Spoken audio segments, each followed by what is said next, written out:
Welcome back to my channel. ನಾನು ಪೂಜಾ. ಇವತ್ತು ಸೋಮವಾರ ಬೆಳಿಗ್ಗೆಯಿಂದನೇ ವ್ಲಾಗ್ನ ಸ್ಟಾರ್ಟ್ ಮಾಡ್ತಾ ಇದ್ದೀನಿ.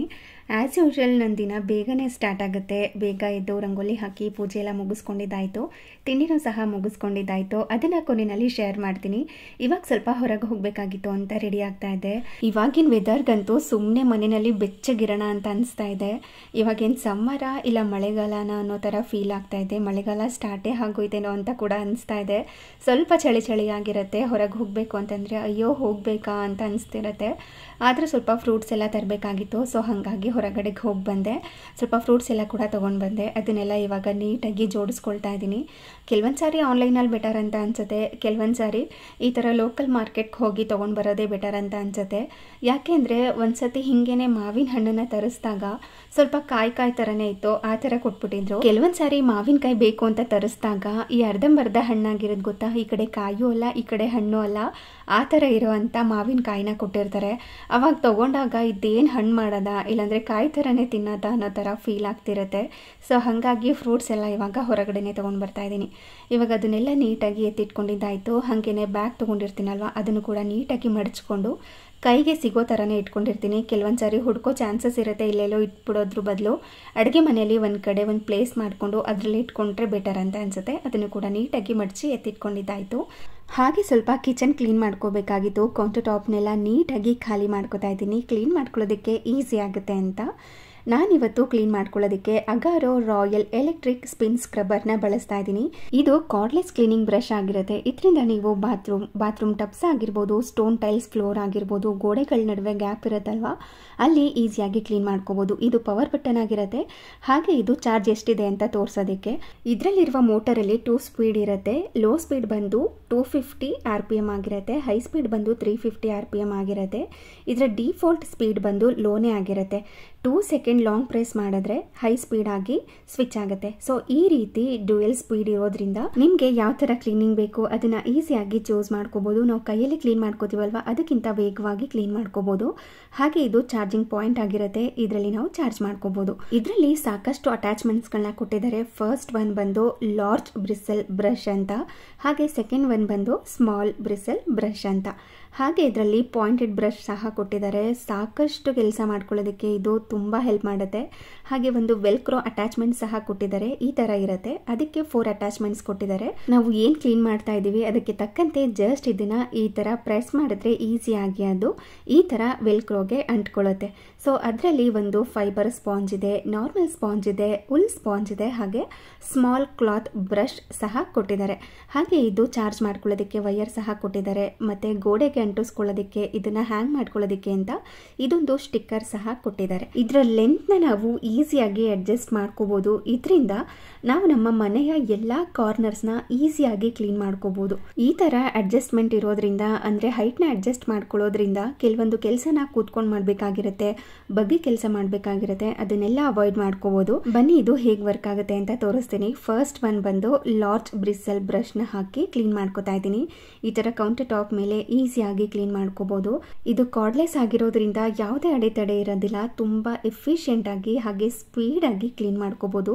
ನೋಡಿ, ಈ ತರ ಹೈಟ್ ಅಡ್ಜಸ್ಟ್ಮೆಂಟ್ ಇದ್ರೆ ಎಷ್ಟು ಈಸಿಯಾಗಿ ಎಟಕಿಸದೇ ಇರೋ ಕಡೆ ಕೂಡ ಕ್ಲೀನ್ ಮಾಡ್ಕೋಬಹುದು. ಈ electric spin scrubber tight protection design ಅಳವಡಿಸ್ಕೊಂಡಿರೋದ್ರಿಂದ ಇದನ್ನ ನಾವು ನೀರಲ್ಲಿ ಡಿಪ್ ಮಾಡಿ ಈಸಿಯಾಗಿ ಕ್ಲೀನ್ ಮಾಡ್ಕೋಬಹುದು. ಜಸ್ಟ್ ಬ್ರಷ್ನ ಮಾತ್ರ ನೀರಲ್ಲಿ ಡಿಪ್ ಮಾಡ್ಕೊಬೇಕು. ಇದನ್ನ ಪೂರ್ತಿ ಒಳಗಡೆ ಹಾಕಬಾರ್ದು, ಜಸ್ಟ್ ಬ್ರಷ್ನ ಹಾಕಿ ಮಾತ್ರ ಕ್ಲೀನ್ ಮಾಡ್ಕೋಬೇಕಾಗುತ್ತೆ. ಹಾಗೆ ಒಂದೊಂದು ಅಟ್ಯಾಚ್ಮೆಂಟ್ಸ್ಗಳನ್ನ ಆ್ಯಡ್ ಮಾಡಿಕೊಂಡು ನಿಮಗೆ ಎಲ್ಲೆಲ್ಲಿ ಯಾವ್ಯಾವ ಅಟ್ಯಾಚ್ಮೆಂಟ್ನ ಯೂಸ್ ಮಾಡಿಕೊಂಡು ಕ್ಲೀನ್ ಮಾಡ್ಕೋಬೇಕು ಅನ್ಸುತ್ತೋ ಅದನ್ನು ಅಟ್ಯಾಚ್ ಮಾಡಿ ಕ್ಲೀನ್ ಮಾಡ್ಕೋಬಹುದು. ಈ ಸ್ಮಾಲ್ ಬ್ರಷ್ನ ಸಿಂಕ್ ಕ್ಲೀನ್ ಮಾಡ್ಕೊಳ್ಳೋದಕ್ಕೆ ಬಳಸ್ಕೊತಾ ಇದ್ದೀನಿ. ಈ ಪಾಯಿಂಟೆಡ್ ಬ್ರಷ್ನ ಸಿಂಕ್ ಮತ್ತು ಗೋಡೆ ಎರಡು ಅಟ್ಯಾಚ್ ಆಗಿದೆ ಅಲ್ವಾ, ಅಲ್ಲಿ ಕ್ಲೀನ್ ಮಾಡ್ಕೋತಾ ಇದ್ದೀನಿ. ನೀವು ನೋಡ್ತಿರ್ಬೋದು, ನಮಗೆ ಗೊತ್ತೇ ಇರೋದಿಲ್ಲ ಕೆಲವೊಂದು ಸಾರಿ ಸುಮ್ಮನೆ ಬಟ್ಟೆಯಿಂದ ನಾರ್ಮಲ್ ಬ್ರಷಿಂದ ಕ್ಲೀನ್ ಮಾಡ್ಕೊಂಡಿರ್ತೀವಿ, ಎಷ್ಟು ಕೊಳೆ ಕೂತಿರುತ್ತೆ ಇಲ್ಲಿ. ಹಾಗೆ ಈ ಸಿಂಕ್ ನೀರು ಹೋಗುತ್ತಲ್ವ, ಅಲ್ಲೂ ಸಹ ಈಸಿಯಾಗಿ ಕ್ಲೀನ್ ಮಾಡ್ಕೋಬೋದು. ಸಿಂಕ್ ಕಾರ್ನರ್ಸಲ್ಲೂ ಕೂಡ ಈಸಿಯಾಗಿ ಕ್ಲೀನ್ ಮಾಡ್ಕೋಬೋದು. ಹಾಗೆ ಇದು ವೆಲ್ಕ್ರೋನ ಅಟ್ಯಾಚ್ ಮಾಡ್ಕೋತಾ ಇದ್ದೀನಿ.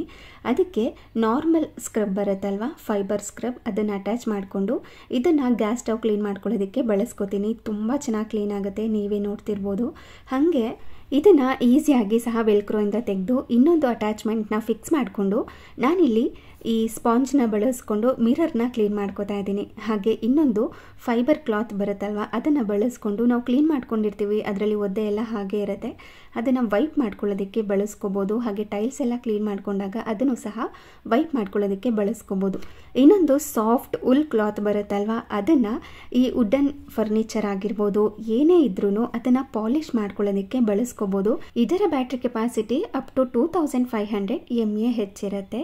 ಈ ಬ್ಯಾಟ್ರಿನ ಫುಲ್ ಚಾರ್ಜ್ ಆಗೋದಕ್ಕೆ 3 to 4 hours ಆದ್ರೂ ಚಾರ್ಜ್ ಮಾಡಬೇಕು. ಫುಲ್ ಚಾರ್ಜ್ ಮಾಡ್ಕೊಂಡಿರೋದನ್ನ ನಾವು 90 minutes ಕ್ಲೀನ್ ಮಾಡ್ಕೊಳ್ಳೋದಕ್ಕೆ ಬಳಸ್ಕೋಬೋದು. ಈ ಅಟ್ಯಾಚ್ಮೆಂಟ್ಸ್ನೆಲ್ಲ ಕ್ಲೀನ್ ಮಾಡ್ಕೊಳ್ಳೋದು ಕೂಡ ತುಂಬ ಸುಲಭ. ಈ ಥರ ಫೈಬರ್ ಮತ್ತು ಕ್ಲಾತ್ ಏನಾದರೂ ಇದ್ದರೆ ಯಾವುದಾದ್ರೂ ಜೆಲ್ನ ಹಾಕಿ ಕ್ಲೀನ್ ಮಾಡ್ಕೋಬೋದು. ಇನ್ನು ಈ ಬ್ರಷ್ಗಳನ್ನೆಲ್ಲ ಆರಾಮಾಗಿ ಕೈಯಿಂದನೇ ಕ್ಲೀನ್ ಮಾಡ್ಕೋಬೋದು. ಈ ಸ್ಕ್ರಬ್ಬರ್ ಲಿಂಕ್ನ ನಾನು ಡಿಸ್ಕ್ರಿಪ್ಷನ್ ಬಾಕ್ಸ್ನಲ್ಲಿ ಕೊಟ್ಟಿರ್ತೀನಿ, ಚೆಕ್ ಮಾಡ್ಕೊಳ್ಳಿ. ಹಾಗೆ ಇದು ಬೆಳಿಗ್ಗೆ ಕ್ಲೀನ್ ಮಾಡ್ಕೋತಾ ಇದ್ದೆ, ಮನೆಯೆಲ್ಲ ಮಾಪ್ ಮಾಡ್ಕೋತಾ ಇದ್ದೆ. ಲಾಸ್ಟ್ ಟೈಮ್ ನಾನು ಮಾಪ್ ಮಾಡೋವಾಗ ಕೆಲವರು ಕಮೆಂಟ್ ಹಾಕಿದ್ರು, ಕೈಯಿಂದನೇ ಒರೆಸ್ಕೋತೀನಿ ಅಂತ ಹೇಳ್ತಿದ್ರಿ ಪೂಜಾ, ಇವಾಗ ಬರೀ ಮಾಪ್ನಲ್ಲೇ ಕ್ಲೀನ್ ಮಾಡ್ಕೋತಾ ಇದ್ದೀರಲ್ಲ ಅಂತ. ನಾನು ಸಂಡೇ ಪ್ರಾಪರಾಗಿ ಮೂಲೆಯಿಂದನೂ ಕೂಡ ಹೊರಿಸಿಟ್ಕೊಂಡಿರ್ತೇನೆ. ಆದರೆ ಮಂಡೇ ಪೂಜೆ ಮಾಡೋದಕ್ಕಿಂತ ಮುಂಚೆ ಒಂದು ಸಾರಿ ಮಾಪ್ ಮಾಡ್ಕೊಳ್ಳೋದಷ್ಟೇ. ಸೊ ಹಾಗಾಗಿ ಸುಮ್ಮನೆ ಸಿಂಪಲ್ಲಾಗಿ ಒರೆಸ್ತಾ ಇದ್ದೀನಿ. ಮೊದಲೇ ಡೀಪಾಗಿ ಕ್ಲೀನ್ ಮಾಡ್ಕೊಂಡಿರ್ತೀನಲ್ವ, ಒಂದು ಸಾರಿ ಕ್ಲೀನ್ ಮಾಡ್ಕೊಳ್ಳೋದಕ್ಕೆ ಮಾಪ್ನೇ ಬಳಸ್ಕೋಬೋದು ಅನ್ನೋ ಕಾರಣಕ್ಕೋಸ್ಕರ ಈ ಥರ ಬಳಸ್ಕೊಳ್ಳೋದು. ಹಾಗೆ ಒಂದು ಸಿಂಪಲ್ ಆಗಿರುವಂಥ ರಂಗೋಲಿ ಡಿಸೈನ್ನ ನೋಡ್ಕೊಂಡು ಬನ್ನಿ.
ಇವತ್ತಿನ ರಂಗೋಲಿ ಹೇಗಿತ್ತು ಅಂತ ಕಮೆಂಟ್ ಮಾಡಿ ತಿಳಿಸಿ. ಬಹಳಷ್ಟು ಜನ ಬರೀ ಎಳೆ ರಂಗೋಲಿನೇ ಹಾಕ್ತೀರಾ, ಚುಕ್ಕಿ ರಂಗೋಲಿ ಹಾಕೋದೇ ಇಲ್ಲ ಅಂತ ಕೇಳ್ತಿರ್ತೀರಾ. ಸೊ ಹಾಗಾಗಿ ಈ ಚುಕ್ಕಿ ರಂಗೋಲಿನ ಶೇರ್ ಮಾಡಿದ್ದೀನಿ. ಹಾಗೆ ಇವತ್ತು ಅಮಾವಾಸ್ಯೆ ಬೇರೆ, ಬೆಳಿಗ್ಗೆ ಲೇಟಾಗೇನೆ ಪೂಜೆನ ಮಾಡ್ತಾಯಿದ್ದೀನಿ. ಯಾಕೆ ಅಂದರೆ ಇವತ್ತು ಅಮಾವಾಸ್ಯೆ 12 ಗಂಟೆಯಿಂದ ಸ್ಟಾರ್ಟ್ ಆಗ್ತಾ ಇತ್ತು. ಅದಕ್ಕೋಸ್ಕರ ಬೆಳಗ್ಗೆನೇ ಪೂಜೆ ಮಾಡ್ಕೊಳ್ಳೋಣ ಅಂತ ಅಂದ್ಕೊಂಡೆ. ಟೈಮಿಂಗ್ಸ್ ಚೆಕ್ ಮಾಡಿದಾಗ ಸೋಮವಾರ ಮತ್ತು ಮಂಗಳವಾರ 2 ದಿನ ಸಹ ಅಮಾವಾಸ್ಯೆ ಇತ್ತು. ಹಾಗಾಗಿ 12 ಗಂಟೆ ಆದಮೇಲೆ ಪೂಜೆ ಮಾಡೋಣ, ಅಮಾವಾಸ್ಯೆಗೂ ಸೇರಿಕೊಂಡು ಮನೆ ದೇವ್ರಿಗೂ ಕೂಡ ಆಗುತ್ತೆ, ಅಮಾವಾಸ್ಯೆ ಪೂಜೆ ಸಹ ಆಗುತ್ತೆ ಅಂತ ಇವತ್ತು ಲೇಟಾಗಿಯೇ ಪೂಜೆನ ಮುಗಿಸ್ಕೊಂಡೆ. ಇನ್ನು ಮಂಗಳವಾರ ಪೂಜೆ ಮಾಡ್ಕೊಳ್ಳೋಣ ಅಂದರೆ 8:30 ಅಷ್ಟರಲ್ಲೆಲ್ಲ ಅಮಾವಾಸ್ಯೆ ಮುಗ್ದೋಗ್ತಾ ಇತ್ತು. ಸೊ ಹಾಗಾಗಿ ಇವತ್ತು ಸೋಮವಾರನೇ ಅಮಾವಾಸ್ಯೆ ಪೂಜೆನೂ ಸಹ ಮುಗಿಸ್ಕೊಂಡೆ. ಈ ಥರ 2 ದಿನ ಅಮಾವಾಸ್ಯೆ ಬಿದ್ದಾಗ ಫುಲ್ ಕನ್ಫ್ಯೂಷನ್ ಆಗ್ತಾ ಇರುತ್ತೆ, ಯಾವ ದಿನ ಪೂಜೆ ಮಾಡೋದು ಏನು ಎತ್ತ ಅಂತ. ಅಂದರೆ ಅಮಾವಾಸ್ಯೆ 2 ದಿನ ಇರುತ್ತಲ್ವ, ಅದು ಯಾವತ್ತು ಮಾಡೋದು ಅಂತ ಅನಿಸ್ತಿರತ್ತೆ. ಹಾಗೆ ಇವತ್ತು ಪೂಜೆನೆಲ್ಲ ಮುಗಿಸ್ಕೊಂಡಿದ್ದಾಯಿತು. ಮನಸ್ಸಿಂದ ಪೂಜೆ ಮಾಡಿದ್ರೆ ಎಲ್ಲ ಒಳ್ಳೆಯದೇ ಆಗುತ್ತೆ ಅಂತ ನನ್ನ ಅನಿಸಿಕೆ. ಒಬ್ಬೊಬ್ಬರು ವಿಧಿವಿಧಾನ ಒಂದೊಂದು ಥರ ಇರುತ್ತೆ. ನಮ್ಮ ಮನೆಯಲ್ಲಿ ನಮ್ಮ ಅಜ್ಜಿ ಆಗಿರ್ಬೋದು, ನಮ್ಮ ತಾಯಿ ಆಗಿರ್ಬೋದು, ಅವ್ರು ಹೆಂಗೆ ಮೊದಲಿಂದನೂ ಪೂಜೆ ಮಾಡ್ಕೊಂಡು ಬಂದಿದ್ದಾರೋ ಅದೇ ಥರ ಮಾಡಿಕೊಂಡ್ರೆ ನನಗೂ ನೆಮ್ಮದಿ ಅಂತ ಅನಿಸುತ್ತೆ.